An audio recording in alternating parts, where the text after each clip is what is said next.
بسم اللہ الرحمن الرحیم۔ میں ہوں عنایت اللہ کاشف ایڈوکیٹ اور آپ دیکھ رہے ہیں لیگل انفارمیشن۔ جب بھی کوئی ایف آئی آر درج ہوتی ہے تو ملزم کو سب سے پہلے درخواست ضمانت دائر کرنا پڑتی ہے تاکہ پولیس اس کو گرفتار نہ کر سکے۔ تو ملزم عدالت سے رجوع کرتا ہے اور جب وہ عدالت سے رجوع کرتا ہے تو اس کو عدالت میں ضامن دینا پڑتا ہے، جو اس بات کو یقینی بناتا ہے کہ اگر یہ ملزم عدالت میں پیش نہیں ہوگا تو وہ اس کو پیش کرتا رہے گا، اس کو رہا کر دیا جائے۔ اور عدالت اس کے شورٹی بانڈ پر ملزم کو ضمانت پر جو ہے وہ رہا کر دیتی ہے۔ تو اس لیے جب بھی کوئی شخص جیل میں پڑا ہوا ہو، بند ہو کسی بھی مقدمے میں، گرفتار ہو کسی بھی مقدمے میں، تو اس کی جو عدالت جب اس کی ضمانت لیتی ہے تو بدلے میں عدالت جو ہے وہ ضامن مانگتی ہے، شورٹی بانڈ مانگتی ہے۔ اور شورٹی بانڈ جو ہے وہ کوئی دیگر شخص ملزم کے علاوہ اس کا باپ، اس کا بھائی، بھتیجے، قریبی رشتہ دار، یار اور دوست بھی ضمانت دے سکتے ہیں۔ اور یہ ضمانت نامہ بعض اوقات 30,000 کا بھی ہو سکتا ہے، 50,000 کا بھی ہو سکتا ہے، 1 لاکھ کا بھی ہو سکتا ہے، 2 لاکھ کا بھی ہو سکتا ہے، اور بعض اوقات عدالت ایک ملزم سے 2 ضامن بھی مانگ لیتی ہے۔ اور ضامن پھر کیا کرتا ہے، وہ اپنی جائیداد کی ملکیت کا ثبوت لے کر جاتا ہے عدالت میں اور کہتا ہے جناب میری فلاں موضع میں فلاں جگہ پر اتنی مالیت کی زمین ہے، یہ میں اس کے دستاویز لایا ہوں۔ اور عمومی طور پہ فرد ملکیت لینڈ ریونیو سینٹر یا حلقہ پٹواری سے حاصل کرنے کے بعد وہ پیش کرتا ہے عدالت میں کہ جناب یہ میری زمین ہے، اس کی اتنی مالیت ہے، جناب نے اتنا فرد مالیت کا ضمانت نامہ مانگا ہے، تو میں آپ کو یہ پیش کر رہا ہوں، آپ ملزم کو چھوڑ دیں اور میں اس ملزم کو عدالت کے روبرو جب بھی عدالت اس کو طلب کرے گی پیش کرتا رہوں گا۔ اسے کہتے ہیں ہم ضمانت نامہ۔ اب ہم نے ضمانت نامہ داخل کر دیا، اب ملزم کی یا تو بیل منظور ہو گئی یا پھر بیل خارج ہو گئی، یا ملزم جو ہے وہ بعد سماعت کے سزا ہو گیا یا بری ہو گیا۔ اب یہ 4 صورتیں ہو سکتی ہیں۔ اب ان چاروں صورتوں میں کوئی شخص جو ضامن بنا تھا وہ اپنی پراپرٹی مجبوری کے تحت یا کسی خوشی کے تابع وہ فروخت کرنا چاہتا ہے، اس کو جو ہے آگے منتقل کرنا چاہتا ہے، اولاد کو منتقل کرنا چاہتا ہے، یا اس جائیداد کے ساتھ اس کا کوئی بھی معاملہ ہے، تو وہ اب اس ضمانت نامے سے اپنی جائیداد کو ریلیز کروانا چاہتا ہے۔ تو اس کا کیا طریقہ کار ہوگا؟ تو بھائی اگر وہ شخص جس نے ضمانت دی ہے نچلی عدالت میں،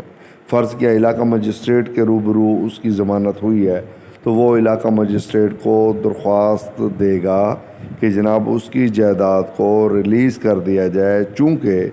اب وہ ملزم کا ضامن نہیں رہنا چاہتا بوجہ فلاں فلاں، یا پھر وہ یہ درخواست دے گا کہ جناب ملزم کو چونکہ سزا ہو چکی ہے اس لیے اب شورٹی بانڈ کی ضرورت نہیں رہی، لہٰذا میرے شورٹی بانڈ ریلیز کیے جائیں، یا ملزم بری ہو چکا ہے تب ضرورت نہیں رہی، یا میں ذاتی طور پہ اپنے مچلکے واپس لینا چاہتا ہوں اور ملزم سے نئے مچلکے طلب کر لیے جائیں۔ تو جو بھی صورت ہوگی وہ درخواست علاقہ مجسٹریٹ کو دے گا۔ اب اگر سیشن کورٹ سے یہ بیل ہوئی ہے تو پھر سیشن جج کو یا ایڈیشنل سیشن جج کو درخواست دینی پڑے گی۔ اگر یہ بیل ہائی کورٹ سے ہوئی ہے تو پھر ہائی کورٹ کے ڈپٹی رجسٹرار کو یہ درخواست دینی پڑے گی۔ جو بھی یہ 4 صورتیں ہیں، ملزم کی بیل خارج ہو گئی ہے، منظور ہو گئی ہے، یا ملزم سزا ہو گیا ہے یا بری ہو گیا ہے، تو 4 صورتوں میں اپنی جائیداد کو ریلیز کروانے کے لیے آپ کو متعلقہ عدالت سے رجوع کرنا پڑے گا۔ اب اگر ملزم کا کیس چل رہا ہے اور آپ نے یہ درخواست دے دی ہے کہ جناب آپ اپنی اراضی کو ریلیز کروانا چاہتے ہیں، تو عدالت اب ملزم کو طلب کرے گی یا آپ ملزم کو خود پیش کریں گے، تو اس کے بعد عدالت یہ حکم دے دے گی کہ جناب آپ نئے مچلکے دیں، آپ کا یہ جو ضامن ہے یہ اپنے مچلکے وڈرا کرنا چاہتا ہے، ریلیز کروانا چاہتا ہے، لہٰذا وہ ضمانت نامہ جو ہے اس سے ریلیز ہو جائے گا۔ تو یہ بنیادی طریقہ کار ہے جو کوئی بھی شخص اگر ضامن اپنی اراضی کو بطور ضمانت کسی ملزم کی عدالت میں شورٹی بانڈ دیتا ہے تو اس کو آپ اس انداز میں اس طریقہ کار سے وڈرا کر سکتے ہیں۔ تو یہ بہت آسان طریقہ ہے، کوئی بہت زیادہ مشکل نہیں ہے۔ یہاں پر میں ایک اور بھی بات آپ کو بتا دوں کہ اگر ضامن جو ہے وہ ضمانت نامہ دیتا ہے کسی ملزم کا اور ملزم جو ہے وہ بھاگ جاتا ہے، ملزم عدالت میں پیش نہیں ہو سکتا، تو ملزم کے خلاف جو ہے وہ کارروائی کر دی جاتی ہے ضابطۂ فوجداری کی دفعہ 514 کے تحت۔ پہلے یہ ہوتا تھا کہ عدالت دیکھتی تھی کہ وہ ضامن جو ہے وہ بھاگ گیا ہے یا کہیں مجبوری میں کسی دوسرے پکڑا گیا ہے،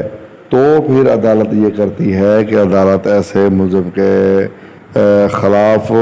قانونی کارروائی کرنے کے ساتھ ساتھ اس ضامن کے خلاف بھی قانونی کارروائی کر دیتی ہے، جسے ہم ضابطۂ فوجداری کی 514 کی کارروائی کہتے ہیں۔ اب عدالت پہلے اس کو شوکاز نوٹس دیتی ہے کہ کیوں نہ آپ کے خلاف کارروائی کی جائے، آپ کی جائیداد کو ضبط کر لیا جائے، آپ پر